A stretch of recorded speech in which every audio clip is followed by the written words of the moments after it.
Hey guys, Tubbi of the Nitty Bird site here. We have the opportunity to sit down with local artists thanks to theantidote.com.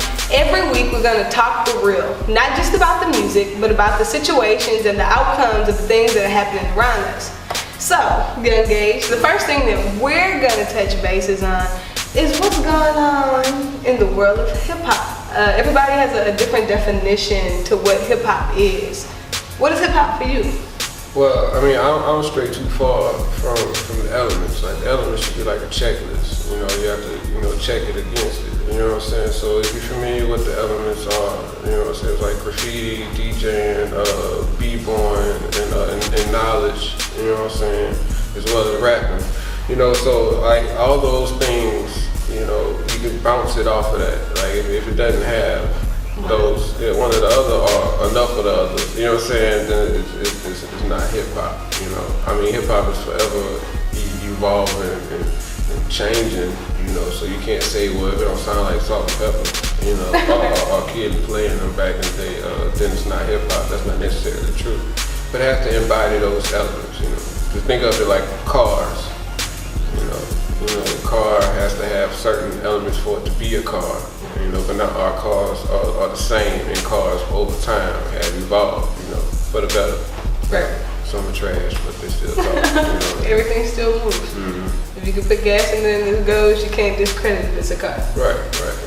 So I think it's important for a lot of people to understand what the elements are. You know, you rep hip hop in itself, and you want to be a hip hop enthusiast, but some people don't even realize that hip hop isn't just the lyrical aspect of it. Right. Hip hop does come into the different forms of elements that you do have to be able to check off. Yeah. Because if your b-boys can't dance to your music, is it hip hop? And another thing too, like I'm a stickler for like words. Like I'm like the green dude off Guardians of the Galaxy. You know, I take like some stuff. You have to mean what you say when you say stuff to me. You know what I'm saying? So it's like you have to know what you just said. You know, a lot of times people use words and don't know the actual definition, or don't know that words have multiple meanings and definitions. It depends on where you're using it. And like lyricism or lyrical. You know, lyrical doesn't mean using the big mechanical, biggest word out of the dictionary. You know, it doesn't necessarily mean that. It means like an expression of life, or how you feeling, or how you live. You know what I'm saying? So you can't get that confused, because you can say a lot of big words and still be saying nothing at all. You know, so and I think that's what muddies up what's hip hop and what's not. You say this person's not hip hop because he's not lyrical, but he's actually lyrical because he's speaking his true life. He's giving his inner thoughts and feelings. Right. You know what I mean? It's just in a way that people can understand it rather than having to stop and assume that it means something. Right. So I think that's cool. Now we'll get into something a little more serious. Well, Jemele Hill is concerned. You know, there's been a lot of controversy in the media with some of the things she's chosen as a journalist, as a broadcast journalist, to talk about.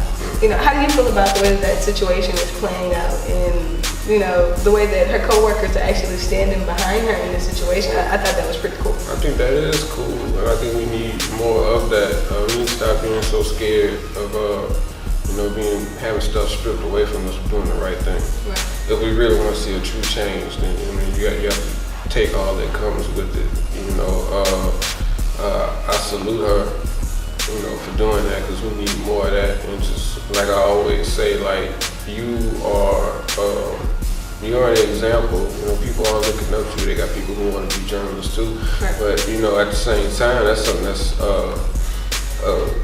you represent your people, you know what I'm saying, and you represent something that's right, and you have the platform to do such. So, why not do it? So, but the backlash and all that stuff, like, I don't agree with that, but I do like the fact that her co-workers are supporting her in what she's doing. Yeah, I felt like, for me, I understand that freedom of speech has never been so freely spoken.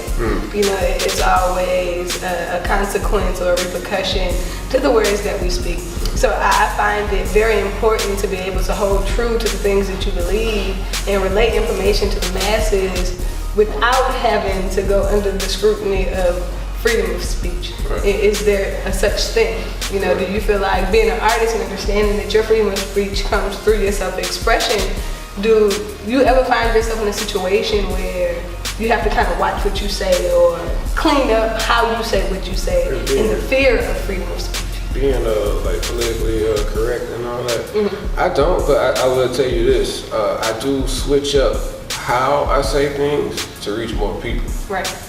You know, so if I can reach like 5 people by saying something a certain way, suppose if I said it one way and only 2 people got it, Right. yeah, I'll switch it up.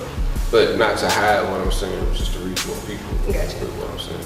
Gotcha. Okay, now, I know that you're not very big into sports, but a little birdie did tell me that you are into video games. Yeah. I know that they had a couple of releases that came out recently. Is there anything that you're playing right now that you'd like to suggest to audiences, or anything that you played recently that just didn't do it for you?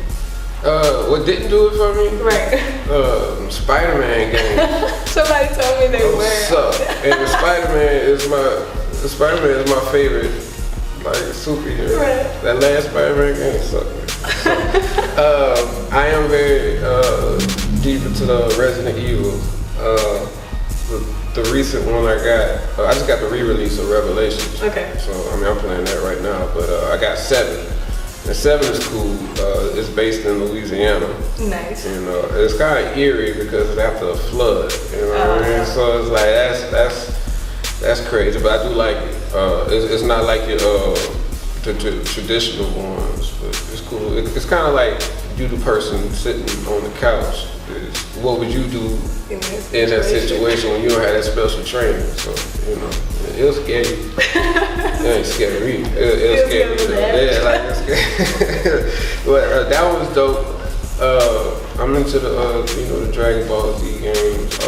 I hadn't been satisfied with them since like, what was it, Budokai Tenkaichi, like 3. But they have a new one dropping in January. It's gonna be more like a Street Fighter style. So looking forward to Yeah, that. I'm looking forward to So that. if y'all looking forward to get Gage for Christmas, just give him a card saying he's gonna get it in January and go get the game for him, okay? He's telling y'all right now what he wants. I'll just give me like, a GameStop gift card. See, there you go. I'll make you some. See? And he's gonna come back and tell you that he hated the game and that you can come pick up your gift card. Yeah, I'll tell you. Straight up. I'll tell you. Yeah, but I'm into that. I like the Deadpool game or like the Batman game. I don't like what's the Tall Tale? Yeah. I don't like those. You know, it's not like, do you want to do this or Should you do this? what action are you going to do here? I don't like that. Me either, because I feel like it takes the game into too many different modes and you could possibly be missing something, or I don't know. So now back into the world of music. Recently Janet Jackson had a concert where she is on camera dancing to one of the hottest songs in the country right now, number 2, Bodak Yellow by Cardi B. Now how do you feel, not even about Janet dancing to this song, but the generational gap? Do you feel like this is something that's gonna help her in the long run? Or is it something that's kind of gonna make her audiences and her fans kind of look at her like, how Janet? Man, Janet, the best thing you can do is like, cause your fan base are like old, you know what I'm saying? We already love you, man. Right, and so you're trying to like reach out to the youngsters. Like, I just feel like you're just trying to stay relevant, you know. Take your ass on the road with Frankie Beverly and May. Right. If it ain't broke, don't fix it. And man, you Michael Jackson's sister, you know what I'm saying? But you got your own legacy within yourself. Ain't nothing wrong with what you're doing. Don't be coming out here like doing this thing for this and nothing like that, man. Just, like, look, she got Tiana Taylor, like, it's like, worships her, you know. Right. So you got that influence. Right. So you don't have to come down and do something somebody new and fresh is doing to keep you fresh. You already know. Right, see, I like that. Now, I'm not going to tell on the person that just yelled that out, but if y'all didn't hear that, yes, he said she needs to go on the road with Maze and Frankie Beverly, but I'm going to leave that alone. Did you hear that? Yeah. Now, back into something a little more serious, even though that was hilarious. Thank you for the laugh. Here in Baton Rouge, there's been some local media, and not a very large amount of it, which is baffling to me, but there's supposedly a serial killer here in Baton Rouge who is targeting African American males. Now, me personally, I find it to be very odd that we've had such a large spike in homicides over the duration of the last 2 months, and they're not directly tying that in as a possibility to what could be going on out here. But how does that make you feel as a resident of Baton Rouge, as an African American male, as a person who is politically correct in the ideal that understanding what happens around you keeps you safe? Like, how does that make you feel knowing that somebody out here is targeting you in a harmful way outside of what we already deal with on a daily basis? I want to know why it's not a bigger deal than what is being, pushed. I mean, I know, like, just individually, we all get that information and we send it to each other, but why is no news briefs? Why is it not on the news? Why don't you stop the press on everything? Like, yo, this is going on. This is some, precautionary procedures you should take. You know what I'm saying? Like, why is that not being given to us? Why are we not being educated on that on a large scale? That's what my biggest concern is. Let us know there's a threat. Let us know how we can take care of ourselves. Let us know how we can prevent it. And let us know that you're actively out there, in the name of our safety, and, trying to find this guy. Right. And right now, it's just a theory that it even is a white male. So for us, it's scary in the idea that we don't even know what we're supposed to be protecting ourselves from.